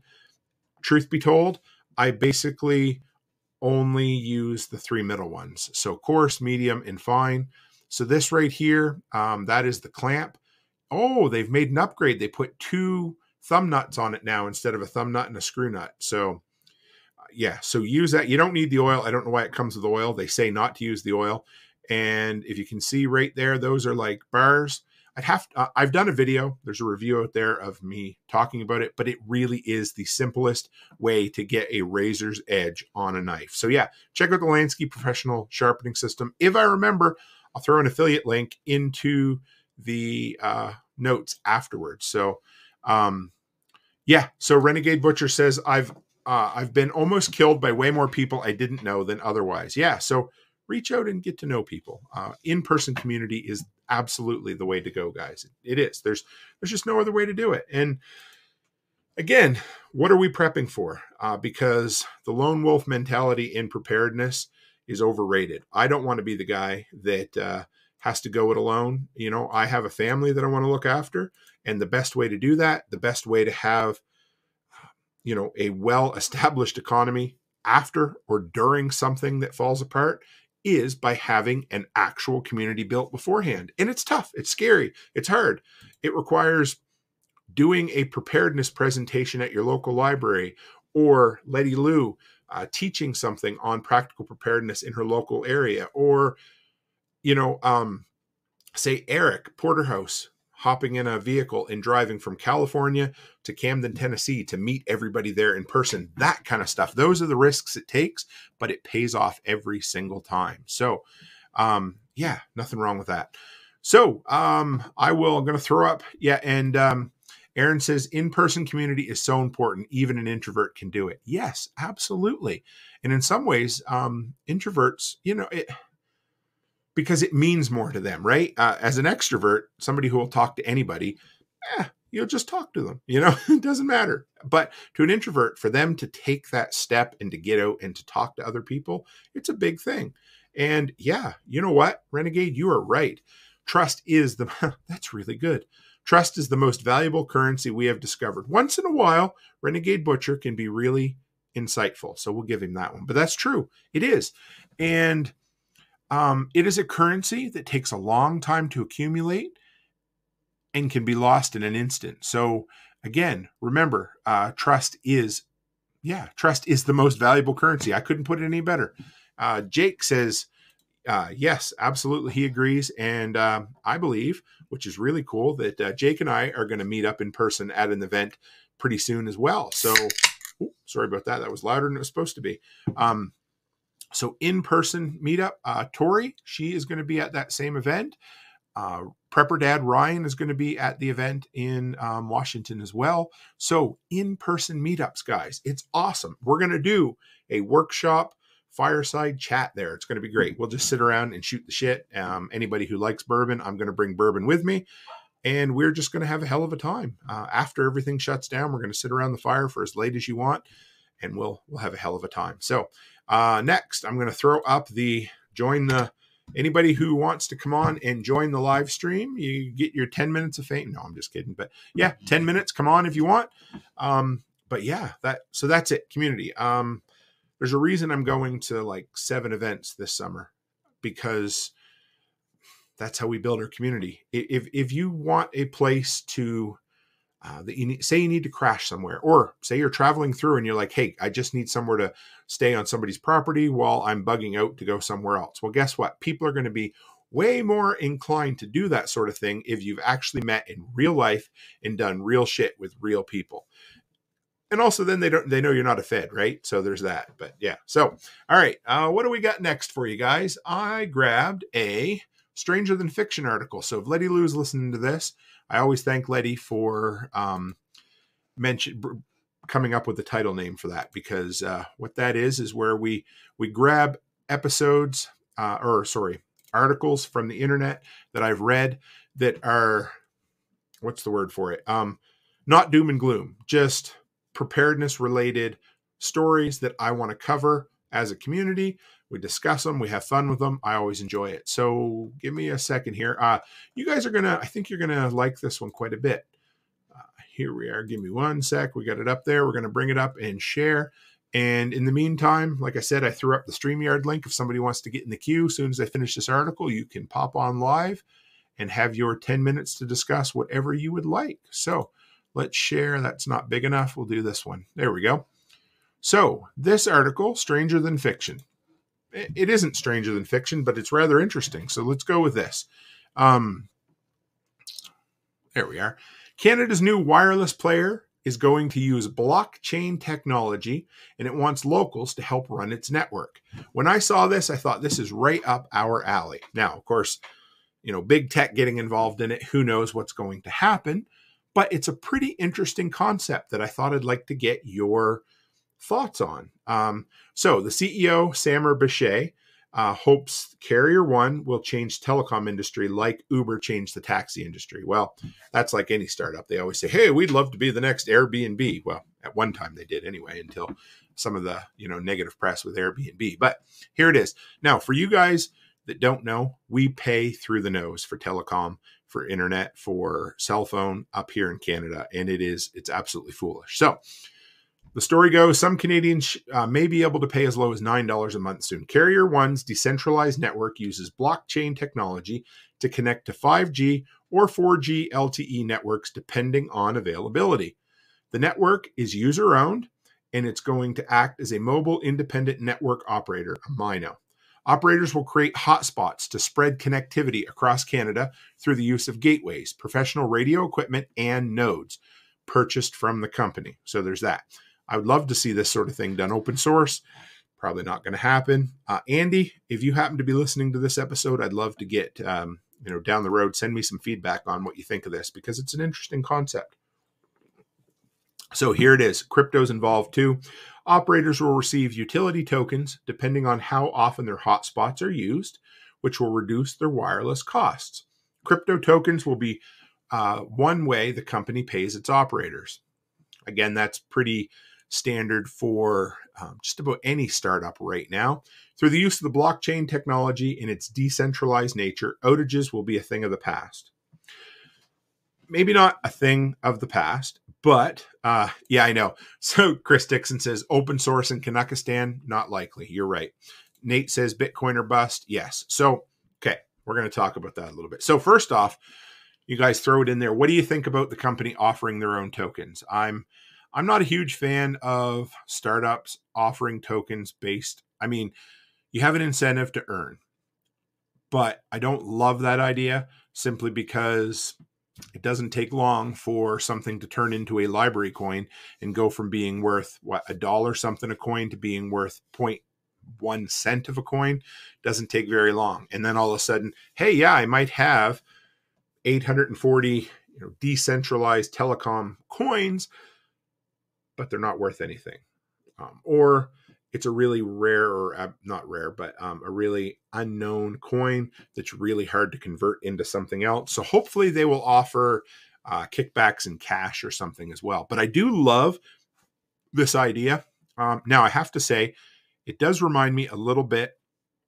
I don't know if anybody else was contacted by this, but I had a couple of customers who talked to me about, I don't know what else to call it. If somebody remembers the name of it, it was almost like a pyramid scam where you ran crypto nodes or crypto something or other in the background on your system using your Wi-Fi when your system wasn't working, and you got kickbacks, and it was not good. It was shady. I didn't like that. So this is a little bit like that, but I like the fact that it's open and they're promoting it across the country. So Carrier One says its services will lead to lower costs for Canadians as it's not working as a traditional service provider. Now, not trying to be, a fly in the pudding or anything here, but I've heard that before. Many times companies have come in and said, hey, we're going to bring the price of data down in Canada. Hasn't happened yet. Doesn't happen. I'm not sure why, but anyway. As blockchain expands through the telecom world, wireless customers, particularly those in Canada, should experience better services at lower prices as blockchain technology breaks down monopoly barriers and unjustified higher premiums currently made possible in Canada by a lack of competition. So now I do agree that competition is a great thing. I hate to see what we have in Canada, which is a bunch of oligopolies, which is 3 or 4 companies running an industry. It sucks. I love seeing these upstarts. I think there's potential here for great things to happen. Civil Defense Canada, another fellow Canuck from Kanakistan in there, says, so yeah, you're right. Oh my God. Hey, it's me, the RZ. Good to have you. So Civil Defense says keyword should. Yes. Chris Dixon, just to put a little salt on the wound here. He said, didn't Rogers and Shaw just merge? Yeah. So if I'm not mistaken, guys, it was the 3rd and 5th largest telecom company in the country merged. Now, I don't want the government to get involved in something like that and say you can't merge. So if they want to merge, let them merge. I don't mind the idea of this upstart company trying this. Whether anything ever comes of it or not, I don't know. We'll see. But, he does throw around all of the proper buzzwords in something like this. Crypto tokens, decentralized nature, the use of blockchain. So, yeah, it's possible. We'll see. Okay, let's go down a little further. The $9 a month plan is the only option available at Carrier One's website. It offers 250 megabytes of roaming data and nationwide coverage through the use of an eSIM, an electronic SIM card, I guess. So you don't have to actually install SIMs, which is okay. The service will only be available in certain communities at this time, but the company says it will build out its network in phases over the next 3 years, with plans to expand to the U.S. and Kenya as well. That seems very random. Parties interested in serving as an operator can reserve their spot on the company's website through a $140 deposit. So it sounds like they're kind of trying to do a crowdsourcing for this as well. Okay. This is where it gets, exactly, Nate. Nate just read my mind here. 250 megabytes. That's like 2 pictures and a half a second on social. And Aaron's right. Kenya and Canada do sound awfully familiar or similar. So here's the thing. Where's this going to go? I don't know. But it does sound like a Kickstarter. Hey, give us $140 if you want to be first in line for this technology. Basically, what it sounds like is it's going to be like a mesh network where everybody acts as their own internet service provider. Now he says, hey, guess what? The internet, you're not going to have outages anymore. Well, now I just want to play devil's advocate here for a moment, because if I understand this technology the way it sounds like, everybody will be shooting out their own data based on, their access to their local internet. Now, it will absolutely be more robust, and it's almost like an even smaller miniaturized version of what they're trying to do with 5G. But here's the thing. If you have a countywide or a citywide blackout, a power outage, most people are not going to have internet. Now, the cool thing is you can do the ham radio thing where you have backup power, and hopefully your telecom provider also has that. So will it work? I don't know. It's a very interesting concept. I don't love the idea. They how they say the $9 a month part really loud, and they say the 250 megabyte part really quiet. And the other thing is, in order to do this, you're going to need a lot of infrastructure, because what are you guys going to do? Again, that's the thing. It's like using an AirTag. The AirTag works on kind of a mesh network as well, or, it runs in the background of iPhone. So what happens if you're in the desert where you don't have any iPhone users around? Well, you're not going to find it, right? That's the kind of thing. I have no idea. Nate says, sounds like you guys need some 4G up there and set up your own network. What is your band allocations up there for above 70 centimeters? I don't know, but I can pretend like we can look into it for sure. But I mean, now I may be misinterpreting this, but we do have 5G up here as well in a lot of places. Our coverage is pretty good around the highways and in the cities. This will be interesting. This will be an option for people that live in densely packed urban areas, because you're going to have a ton of population to pick from, and you're going to have decent coverage probably. So is it a game changer? I don't know. We'll see. What I think it's going to be like is like some of those other pay-as-you-go companies like Fido and that sort of thing. They call them industry disruptors, but none of them have ever disrupted the industry yet. Call me a skeptic. I don't think this is going to be a game changer, but I would love to be painted wrong on this. Yeah, it's me says mesh would be a city thing. Absolutely. It's not going to be something that's going to work in rural areas. And that's okay. It doesn't, a lot of things you have to go where the people are. So it'll be a cool thing to try out. Anyway, I hope you liked that one. That was kind of interesting. So if anybody else wants to pop on, you feel free. I'm going to throw this up here. You don't have to come on video if you don't want to. You can select sound only if you're shy, and you can pick a really weird looking avatar if you really want to, but click that. I'll give you your 10 minutes of time to talk about, hey, look at that, Rev. My brother, Rev, he is a local carpenter / handyman. If you guys saw my video a couple of summers ago of the plugged in, it was a plug-in DeWalt sander, it was his. He brought it over, let me borrow it, did a great review on it, and I've continued to get ad revenue off that video for a couple of years. So thank you, brother. He's a good friend. He's helped me with a lot of things, give me some pointers to get started on siding a couple of years ago.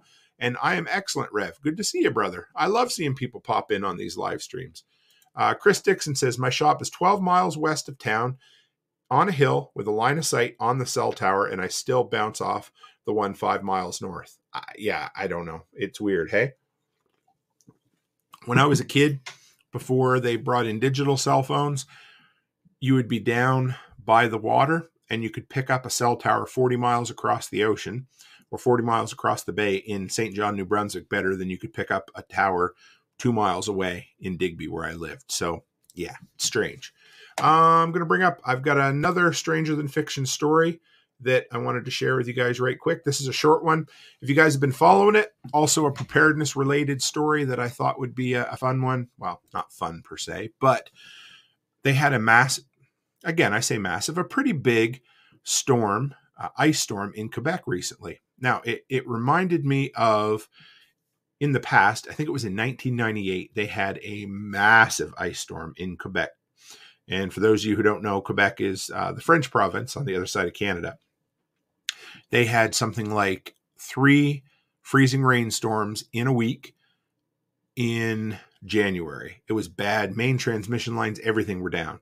They had 1.5 million people without power. So they had a bit of a repeat of that this week. Not nearly as bad, but I wanted to talk a little bit. This is another telecom story that I thought would be interesting to look at.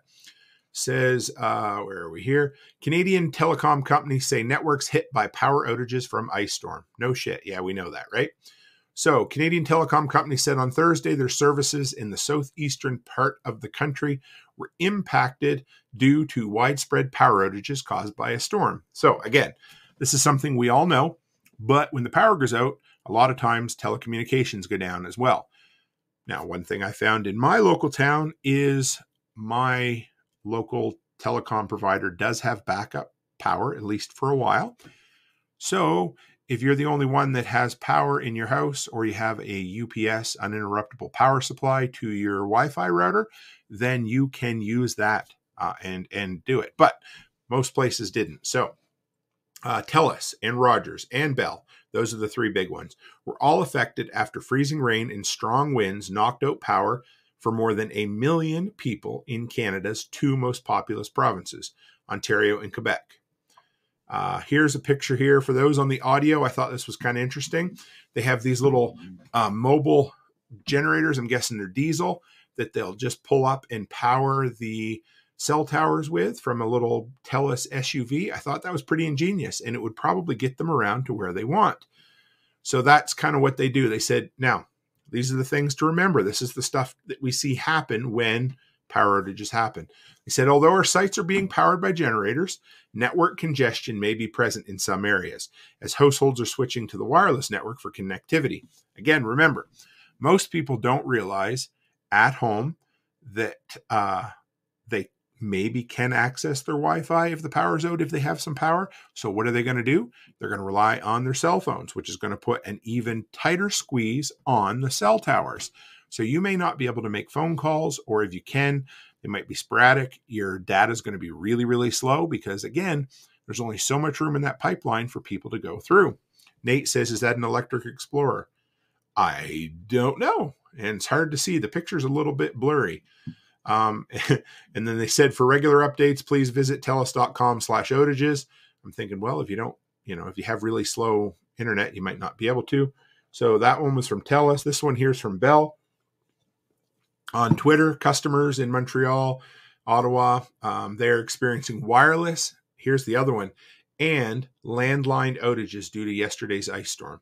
We're working with our partners to restore service as quickly and as safely as possible.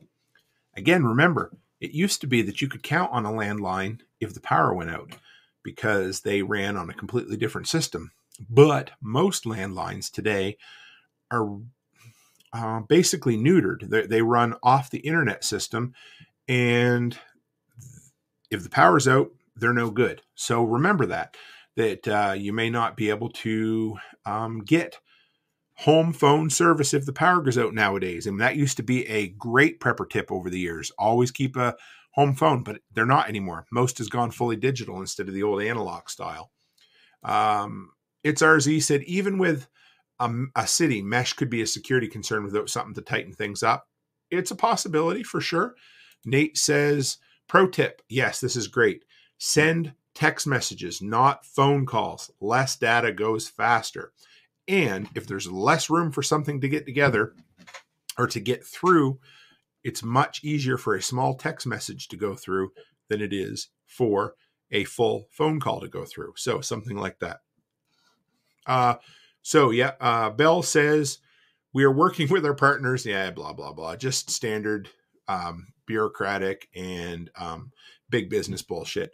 Our wireless customers remain connected, however. Some may notice a degradation of service. Here's what it ends up. And this is where things can kind of get, they start piling on top of each other. So, degradation of service with fewer available sites due to power outages, Roger said in a tweet. So, you've got more people trying to use less towers. That can be a bad situation. Rogers, our customers in Ottawa, Montreal are all being impacted. Bell's customers in the greater Montreal area, greater Ottawa area were also impacted. Electricity providers in both provinces were working to restore power, but repairs were expected to continue for days. So I checked tonight. It's been, 5 days since the power outages? And I believe there was around 200,000 people still without power. So remember that. That is one of those things that you need to pay attention to. Genesis Good. I don't know who Genesis Good is. Says, shout out Idle. Oh, it looks like Rev there. Good to have you again from a different, I think that maybe it isn't Rev. I'm not sure. Sorry. It's a tiny picture and I can't see. Oh, yes. Jake from Ravenwood has a great, he's a comms expert. If you guys aren't following Jake on Ravenwood Acres over on YouTube, make sure you do. You can also send emails to text. Yeah, there is, just Google it, guys. But yes, I looked it up a little while ago when somebody mentioned it in the live stream, and it is totally a thing and not that difficult to do for sure. Okay, so we are going to, let's, you know what? I'm going to open the lines one more time. I got a couple more things to cover for you guys tonight, but I'd love to get one more guest on the live phone call. If anybody's interested, I'm going to throw up the link one more time. So remember, east of the Rockies, west of the Rockies, wildcard line for any of those who used to listen to Art Bell. Doesn't matter. You can call in on this one. Oh, nice. Genesis Good says, I'm from Provost, best friend of Rev's. Good to have you. So if anybody wants to come on live and chat for a few minutes, you get 10 minutes to talk about whatever you'd like to talk about. You can ask me questions. I'll do my best to answer them or make something. No, I'm just kidding. But yeah, so yeah, come on if you want to. Link is in the description or in the live chat at the moment. This will be the last call before we shut down phone lines for this evening. Where are we going to go from here, guys? Next, I read it on the internet. I know you guys love these segments. This is a brand new segment that we launched just a couple of weeks ago. If you don't know who Reddit is or what Reddit is, check it out. Well, okay, you don't have to. You really don't. But if you're into prepping, the subreddit over on Reddit is incredible. The R prepping one is great. Full of pretty sensible people who are mostly encouraging, but have some really good practical advice over there. So if you are looking for an interesting place to glean some insights that maybe you haven't heard of before, R prepping over on Reddit is the place to go. So I put it out to the community. I said, hey, what are we going to name this segment? And of course, Brian Alexovich come up with, I read it on the internet and I fucking loved it and it has stuck. So that is our new segment. So this one here, I actually brought it up tonight. For those on the video, we're going to share it again. Bring that up right there. This one is prepping for dental issues. Now, two things that I always think is very important when you share something like this. Cite it so that people know. But it was a user, Dawn Exodus. This was 6 days ago who shared this. Great information. And also, like I said, go over and join the R prepping group if you're interested. And shout out to anybody in the workshop community. If you are part of Reddit and you use it on a regular basis and you want me to set up a workshop subreddit, I'll do it if there's interest. I'm over there quite a bit. I have an account now that's under the workshop name. It's great, but Reddit is a different beast, all unto itself. So, but if there's interest, we can totally do it. What do we got here? Pipin says, love it. Yeah, I love that name too. And yeah, it's me. The RZ says 4chaners and Redditors rarely mix, except here. Yes. Yeah, there's, it is what it is. Oh yeah. And hey, DS Youngblood 1972 said, you mentioned the next book for the book club is Atlas Shrugged, length 68 hours. I would suggest the abridged audio book narrated by Edward Herman, Highbridge Audio, Deco cover, best performance. You know what? Totally something I'd be into. So here's the thing. I should fill you in on the book club. So we just finished up the 10th book of the Going Home book series. Had a lot of fun with it. We decided to end that segment or that section at 10 books because that was traditionally the end. There is an 11th and a 12th coming eventually, but we thought 10 was a good place to stop. So the next book is actually going to be 1 Second After by William Fortune. He was on the show a while back. Great guy. Awesome series. So what we're going to do is there's 3 books in that series. So we're going to work through them for the next 3 months. There's going to be those. And if we time it out just right, and I think we do, I believe August, the 4th book, 5 years after, I think it's called, or something like that, is going to be landing. So if we time it out right, we'll be able to do the 4th one in that series in a row. Then we're going to move on to Atlas Shrugged. Now, I would love, I don't even know how to put this, but I don't know how we're going to do Atlas Shrugged yet. The abridged version would be pretty cool. I don't know if the other readers would be up for doing the abridged, but we are going to definitely cover it over at least a 3-episode series. One, because it's 3 books or 3 parts in one book. It's still a hell of a lot of content to cover. I don't know how long we'll do it. It is a fucking incredible book for anybody out there who is into freedom and the free market and, you know,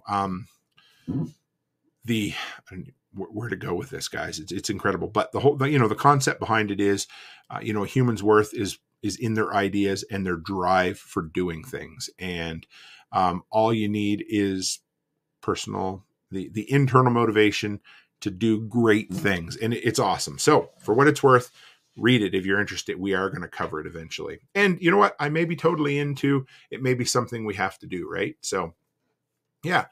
And all right. So from there, yeah, Nate says the movie sucked. Don't waste your time. I've heard that before from Nate, and they sound like they're a little bit whatever. Anyway, so I read it on the internet. Prepping for dental issues. This is thoughts from a dentist. And I thought this was too good not to share, guys, because we all say, you know, oh, push comes to shove, I'll just hold you down and knock your tooth out with a Bauer skate. No. Yes. You know, if nothing else, we can all say, who is John Galt, as Martinson family says. But that was a Tom Hanks reference for the skate to knock it out. But anyway, so we all, you know, and it would be good. It would be nice to have the first aid equipment for dealing with dental issues, right? But in this instance, this is what the dentist said. And I thought it's really practical advice, and I thought we should share it. I've seen a lot of posts talking about prepping and dentistry tools to perform procedures. I want to be frank with you guys. You really can't treat dental issues on your own, and here's why. Let's say you have a cavity. You're just going to drill it out and fill it, right? How will you know when you've gotten all the decay? It's often just a 0.5 millimeter, which is like, anyway, we won't even try that. 0.5 millimeter from the nerve. If you hit the nerve, the tooth will become infected. Think about how small 0.5 millimeter really is. If you leave decay, the tooth becomes infected. If you don't properly seal the filling, the tooth becomes infected. How will you fill cavities between teeth without bonding them together? Drilling a tooth without lots of water will heat it and kill the nerve. The tooth comes infected. Try accomplishing all the above with water and without having the patient choke or move. Okay, so fillings are out. What about the infected tooth? How are you going to remove it without breaking it? If you leave the root, here we go. You're going to see a theme here. It will become infected and never heal. How will you even know if you got all the roots? What will you do when it breaks off at the gum line and encased in solid bone? I could go on and on. My point in all of this is to illustrate that you can't really treat dental issues without the proper training and equipment. In my opinion, it's a waste of time and money to prep for this. Now, I don't know where I stand on that necessarily. I think it probably wouldn't hurt to have some of that anyhow. However, what the dentist recommends is proactive prepping. And I think we all agree with this. What you can do is make sure your mouth is free of decay and get some strong toothpaste with fluoride in it. Something like ClinPro or Prevident will go a long way in preventing these issues. That and ACT or ACT mouthwash. I like hearing these because these are practical steps you can take to look after yourself. Also, again, something that they don't mention, but get your teeth taken care of as soon as you can. Don't leave it just in case something shitty happens eventually. Go to the dentist, spend a little bit of money because, it's absolutely worth taking care of your teeth. And again, it's just like a vehicle. If you've done your oil changes on your vehicle and all of a sudden the shit hits the fan and you've got to overdrive your vehicle for a while without doing an oil change, well, doing that routine maintenance is going to pay off. It's the same with your teeth. If you keep up on them and you go to the dentist and get that shit done, if things go really bad for a while, for instance, like COVID, when the dentist shut down for a bit, hopefully you've taken care of it and you don't have to deal with it, right? Just one of those things. So lastly, whatever you do, this is actually really solid advice and kind of funny coming from a dentist. Brush your teeth before bed. It's generally fine to brush once a day, but do not fall into the trap of only brushing in the morning. Cavities form at night. This way your teeth are clean from dinner until breakfast. If you brush only in the morning, your teeth are clean for about 10 minutes a day until you eat breakfast. Ooh, I always brush my teeth after I eat breakfast. But anyway, in conclusion, just do the annoying shit dentists have been telling you to do your whole life and try to find a dentist if you can in a shit hits the fan situation.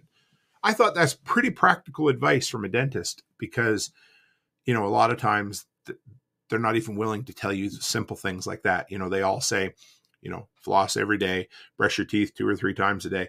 Well, I like this. He's like, if you can't, or if you don't want to, brush your teeth at night before you go to bed. It's your best bang for your buck. Pipin says, my oil change is done. My broken tooth is not fixed. I get you, brother. I know. I hate going to the dentist. I put it off, but I try not to anymore. Although I say that, and just recently, I think I'm overdue for my next dental checkup. So it's worth it. There's a reason, the old folks' homes are full of people with false teeth because that generation didn't look after them. But we're going to have our generation and going forward, the Gen Xers and up, there's going to be a lot of people that's going to need retirement age dental care because we've looked after our teeth. And I guess that's a good thing. So yeah. And also if you have a bad tooth, get it pulled now. Don't leave it. Don't put it off. You might think, oh shit, I don't want to, but get it dealt with because it really, you don't want to have a bad tooth. And then there's a second dentist that chimes in. Dentist here, I can totally agree with Op. Op is short Reddit for original poster. Not much you can do for a broken or infected tooth other than an extraction, assuming a shit hits a fan scenario. Best scenario is to avoid these situations, so let's prevent it. See a dentist ahead of time. Don't trust all dentists. That's also pretty interesting to hear. They need to show you x-rays and photos before any work is done. The treatment should align with what you want, and it needs to make sense. I like that. Brush in the morning, and as Op said, 100% before bed. Only drink water from brushing to breakfast. Floss daily. Avoid sugar foods and processed foods. This is just good for the body and the teeth. And then they go on to, if you want to prep, learn how to grow gardens, grow as much of your food, get a beehive, get chickens, plant your food. This will force you to eat healthier, be more self-sufficient, and avoid dental issues. Honey is also a good barter. I like that. Renegade says, my dental prep is whiskey and antibiotics. If it gets bad, make friends with a farrier. Well, veterinarians in general are a great place to get medical care, I suppose, if something collapsed. And again, these are fun conversations to have. We tend to prep for, at least I hope we do, the most common scenario. And again, what's more common? The entire society collapsing and you not being able to get into the dentist, or, losing your job, losing your benefits, and then regretting not getting that tooth fixed, right? So Yep, Renegade says, eat meat and stop drinking soda as I take a sip of my Diet Dr. Pepper. But you're not wrong, brother. Absolutely. And I had one more I wanted to share with you, and I like this one a lot. It's simple, easy, and it warmed my heart a little bit. I like hearing this. And this is by a user, OK Pineapple Pizza. What a great name. Simple preps paid off. I like these little humble brag posts, but this is legitimate. Like, I'm proud of myself. So they said, last night I got to use some of my most basic preps. And again, we prep for the thing that is important to us, the thing we think is going to happen. So I got to use my most basic preps when a thunderstorm knocked out the power. Of course, my wife's phone was on like 10% or less. Sound familiar? Anyway, just saying. Again, now I don't do this, and maybe it's something I should get into. Maybe I should start charging my phone in the middle of the day. But I also keep lots of full charged battery banks around, and that helps a lot. Youngblood 1972 says, run into dentist in my first cleaning that wanted to do a lot of comedic work. Oh, I think cosmetic work, sorry. File off my teeth, put on veneers. He got mad when I asked if any of it was for functional reasons. Exactly. So find the dentist that, now, if you want to get cosmetic shit done, good, find a cosmetic dentist. But if you just want a dentist that's like, hey, I will give you the bare minimum. I need this tooth pulled. Because sometimes dentists will be like, hey, I want to fix this for you, and it's going to cost a lot more, and you need a bridge, or not a bridge, I can't think of it, but the thing that where they go in and they actually fix it, the root canal. There we go. One of those nights. So some dentists are going to be like, I want to give you a root canal. Becky had that before, and then she ended up just saying, no, you know what, just pull it. So that is something, and then she got it fixed eventually. But yeah, so one of those things. Find the dentist that works for you. That's great. That's great news. And looks like Nate and Aaron are going to get divorced over the fact that pineapple is good on pizza or not. So from there, of course, my wife's phone was like 10% or less. She refuses to plug it in until it dies, or she's going to sleep. So I took out my handy flashlight, walked down to my office, grabbed my power bank that I kept charged, learned the hard way. We all do. It's okay. You have to learn somewhere. And brought it, and a few lanterns and a flashlight up. I put the lantern on low in the hall bathroom in case one of the kids woke up, then brought the other one into our bedroom, flashlights and a power bank. Super simple, but super effective. We weren't in any real danger, but the ease of mind of having a charged phone and a light made our situation so much better, right? I love that because, again, what's more likely? An EMP or a small power outage, and it's dark in the house, and you stub a toe, or you trip on something, you break something, you hurt yourself, and then you're out of work for a while, right? So what I'm saying is something as simple as a couple of flashlights or a couple of rechargeable lanterns in the hallway and in the bathroom. Simple, right? That kind of thing. And again, it's about preventative. Civil Defense Canada says the commenter was right. Don't always trust a dentist. Had a dentist who took over my lifelong dental practice. Botched my root canal, broke my tooth, ended with an extraction. Ask around. Yes. And that's the thing. Here's the thing. When living in a small town, it can become difficult, or you can feel like you what's the word for it, are attached to or owe a dentist something, but you don't. If you're not happy, travel around, ask around, find somewhere. And, it's funny that we ended up talking about dental work so much, but dental work is a prep. Preventative health is a prep. I'm talking to myself here. I know that kind of stuff because, again, an infected tooth today will lead to needing to take antibiotics or some pain. But an infected tooth in a worst case scenario, well, we all know where that might end up, right? And that's not a good thing, or, potentially not a good thing. So again, find it out. Here's the deal. Our dentist is 2.5 hours away in a city just outside of Edmonton called Sherwood Park. They're incredible. They tell you what they're going to do. They walk you through the billing process. They walk you through the insurance process. They take care of everything. They're fucking awesome.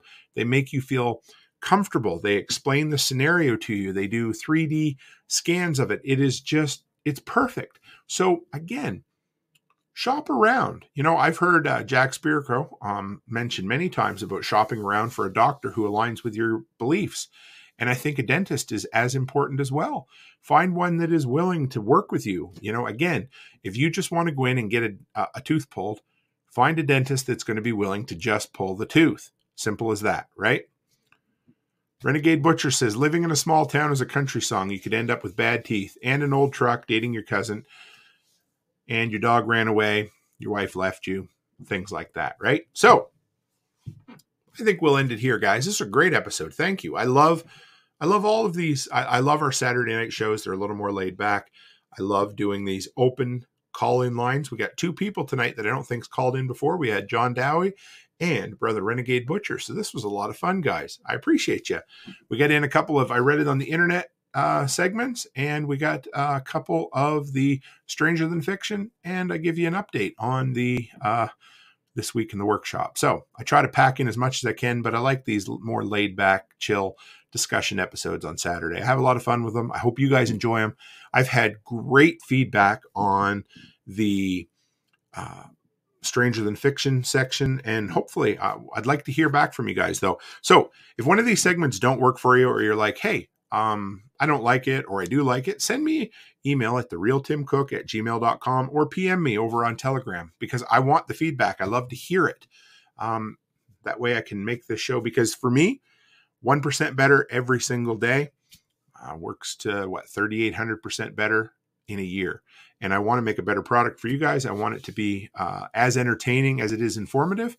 And I want to do a damn good job for everyone. So let me know if you like it. Also, if you have some cool stories that you think would be worth discussing in a Stranger Than Fiction section, send them to me. I love it. Letty sent us a great one a couple weeks ago about that house built on the river in Montana.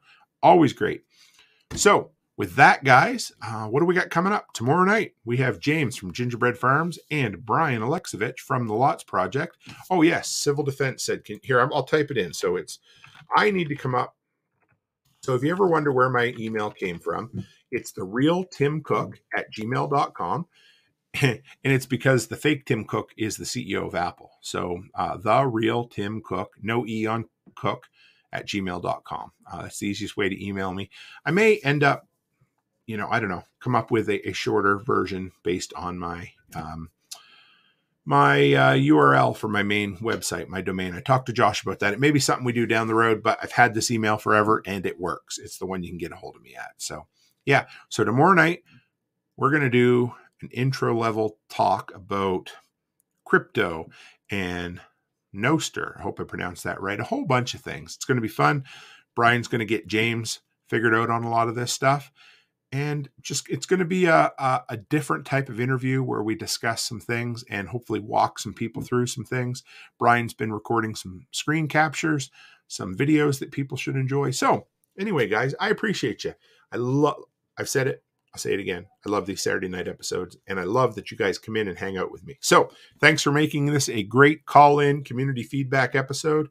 And as always, stay happy, stay healthy, and have a great week.